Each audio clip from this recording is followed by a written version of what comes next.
Bismillahirrahmanirrahim. Assalamualaikum warahmatullahi wabarakatuh. Alhamdulillah hamdan katsiran tayyiban mubarakan fih kama yuhibbu rabbuna wa yardah. Asyhadu an la ilaha illallah wahdahu la syarika lah wa asyhadu anna Muhammadan abduhu wa rasuluh la nabiyya ba'dah amma ba'du. Ummatal Islam, kaum muslimin dan muslimah rahimani wa rahimakumullah.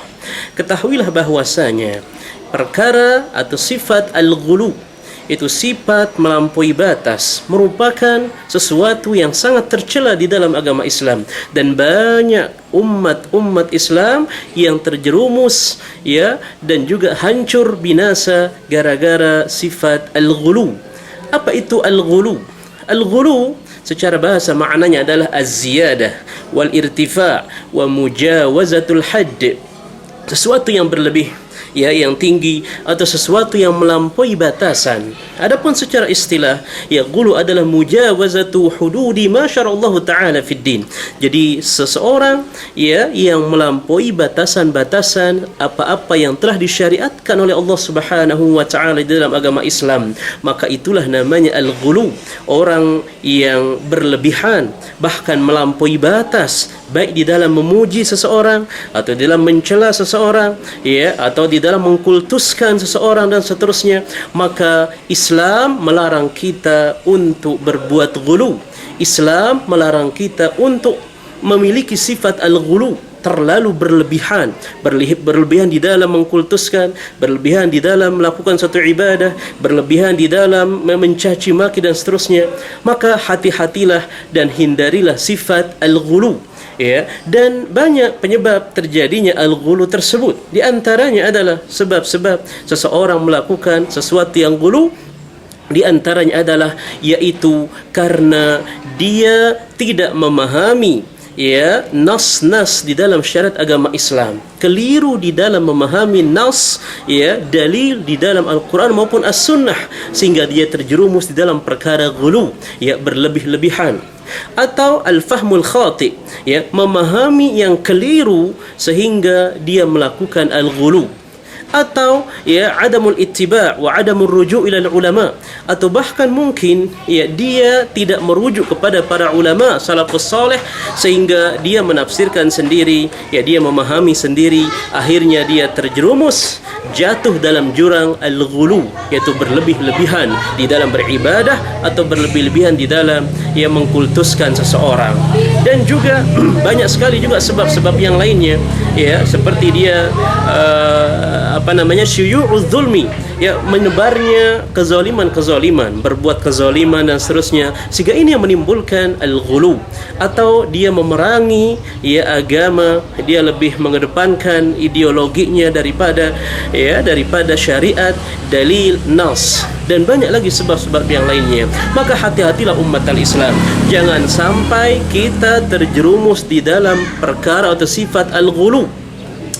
Karena banyak sekali umat-umat yang terjerumus, jatuh dalam perkara ini gara-gara dia al-ghulu, yaitu berlebih-lebihan, melampaui batas di dalam melaksanakan suatu ibadah, di dalam memuji atau di dalam mencela ataupun di dalam mengkultuskan seseorang. Maka lihat bagaimana Allah menceritakan di dalam Al-Quran, bagaimana yaitu umat An-Nasara, Bani Israel atau umat Nabi Isa alaihissalam, mereka melakukan al-ghulu sampai mengkultuskan Nabi Isa menjadi Tuhan. Maka tentu ini Allah menyebut mereka dengan waladhdallin, orang-orang yang tersesat. Apa sebab? Karena mereka tanpa ilmu melakukan satu ibadah, mengkultuskan secara berlebihan dan seterusnya. Maka Allah melarang sifat al-ghulu. Allah Azza wa Jalla berfirman di dalam surah An-Nisa ayat 171, Allah mengatakan, ya ahlal kitab la taghlu fi dinikum wa la taqulu 'ala Allahi illa al-haq. Wahai ahlul kitab, jangan kalian melakukan al-ghulu, jangan melakukan melampaui batas, berlebih-lebihan, wa la taqulu 'ala Allahi illa al-haq, dan jangan mengatakan sesuatu atas Allah melainkan sesuatu yang hak, yang benar.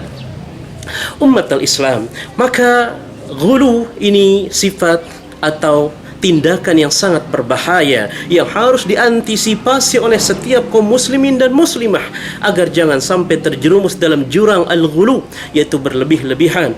Maka Rasulullah SAW juga melarangnya, sebagaimana riwayat dari Ibnu Abbas radhiyallahu taala anhuma, bahwasanya Rasulullah SAW pernah bersabda, iyyakum wal ghuluwa fid din fa inna ma ahlaka man kana qablakum al-ghulu fid din. Ya, hadis riwayat An-Nasai dan Ibnu Majah.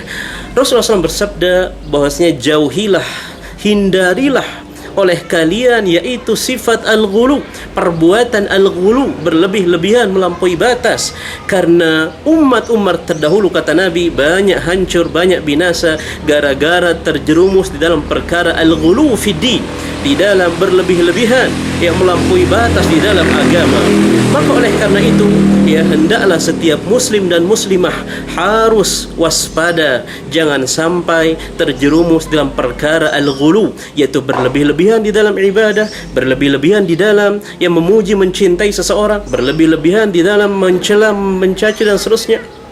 Lihat bagaimana Bani Israel, ya, ketika Allah sebutkan dalam surah Nuh, ya, bahwasanya mereka mengatakan, ya, bahwasanya waqalu la tadarunna alihatakum wa la tadarunna wadda wa la suwa'a wa la yaghutha wa ya'uka wa nasra. Bahkan mereka mengatakan, jangan tinggalkan, ya, sesembahan-sesembahan ini, jangan tinggalkan patung-patung orang soleh ini, tetap sembah. Ya, mereka mengatakan, ya, la tadarunna alihatakum wa la tadarunna wadda, jangan tinggalkan wad, ya, wala tadruna wadda wala suwa', jangan tinggalkan suwa', wala yaghuth wa ya'uq wa nasr, ya.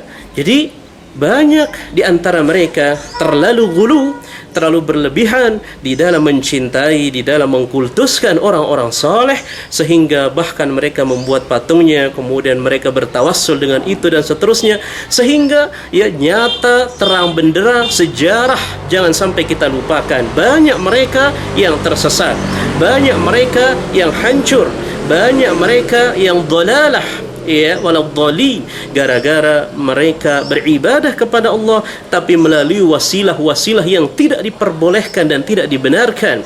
Ya, mereka bertawassul dalam ibadah tapi dengan perantaran patung-patung orang-orang saleh dan seterusnya. Maka ini berbahaya. Zaman sekarang banyak orang yang kadang-kadang memasang foto-foto, ya, kiai, foto tuan guru, foto ustaz, kemudian di rumahnya dipajang, kemudian seolah-olah rumahnya akan menjadi berkah, atau terlalu ghulu kepada seseorang sehingga kakinya dicium, ya, air bekas kakinya atau bekas minumnya katanya menjadi obat, menjadi berkah dan seterusnya. Ya, maka hati-hati, tidak boleh berta'assub, tidak boleh terlalu fanatisme, tidak boleh ghulu, tidak boleh berlebihan baik di dalam beribadah, ya, dan seterusnya. Lihat orang-orang Syiah, kenapa dia tersesat? Karena terlalu ghulu, terlalu berlebihan di dalam kesedihan, ya, atas meninggalnya, ya, Husain, sehingga mereka berlebih-lebihan, sehingga mereka setiap 10 Muharram mereka keluar ke jalan, ke lapangan, memukul-mukul sampai berdarah-darah. Maka ini juga termasuk al-ghulu, ya, ghulu di dalam kesedihannya. Ya, ada juga ghulu di dalam mencintai seorang, ada ghulu di dalam beribadah sehingga dia tidak tidur, dia beribadah terus sampai dia sakit umpamanya dan seterusnya. Maka di dalam menjalankan syariat agama Islam, hindari al-ghulu, ya, hindari perkara al-ghulu agar kita tidak termasuk, ya, hamba Allah yang tersesat, hamba Allah yang tercela. Umat al-Islam, maka oleh karena itu, ya, Allah Subhanahu wa taala menyanjung dan memuji, bahkan menyebut orang-orang hamba-hamba Allah, para sahabat dan seterusnya yang adil, yang tidak ghulu, tidak berlebih-lebihan, tidak pula mengurang-urangi syariat agama Islam. Maka mereka disebut dengan ummatan wasata. Allah Azza wa Jalla berfirman, wa kadzalika ja'alnakum ummatan wasata litakunu syuhada'a 'alan nas wa yakuna ar-rasulu 'alaikum syahida. Dan begitu pula kata Allah, kami jadikan, ya, kalian di antara kalian itu ummatan wasata, umat yang pertengahan, umat yang adil, umat yang terpilih.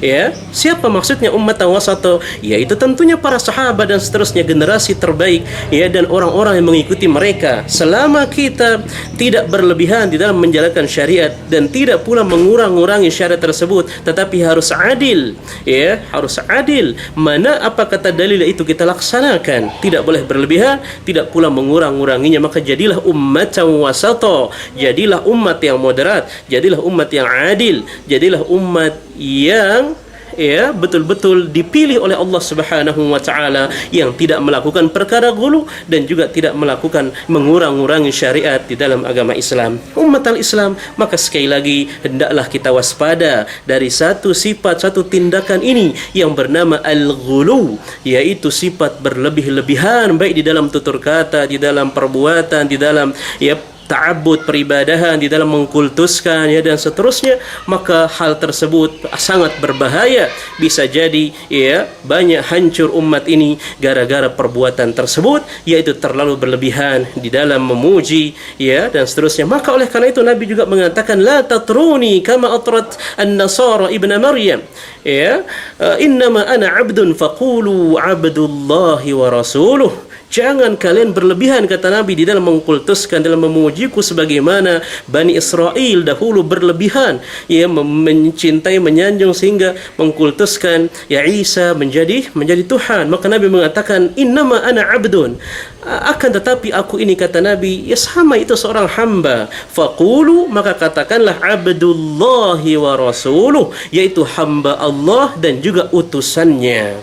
Maka jauh-jauh hari Nabi mewanti-wanti kita, mewanti umatnya agar jangan sampai terjerumus di dalam yaitu tindakan atau sifat al-ghulu. Maka mudah-mudahan kita terus mempelajari syariat agama Islam dan terus bertanya kepada para ahli ilmu dan terus merujuk kepada salafun salih, bagaimana akidah mereka, ibadah mereka, muamalah mereka, sehingga kita selamat dari sifat al-ghulu, yaitu berlebih-lebihan di dalam beribadah, berlebih-lebihan di dalam mencintai, mengkultuskan, berlebih-lebihan di dalam mencela, mencaci maki dan seterusnya, wal'iyadzubillah. Maka kita memohon kepada Allah, mudah-mudahan kita dijauhkan dari sifat al-ghulu, sehingga kita betul-betul menjadi ummatan wasata, umat yang adil, yang dipilih, sehingga kita mudah-mudahan mendapatkan cinta dan ridho dari Allah Subhanahu wa taala. Amin ya rabbal alamin. Aqulu qawli hadza wa astaghfirullah li wa lakum. Subhanakallahumma bihamdik, asyhadu an la ilaha illa anta, astaghfiruka wa atubu ilaik. Wassalamu alaikum warahmatullahi wabarakatuh.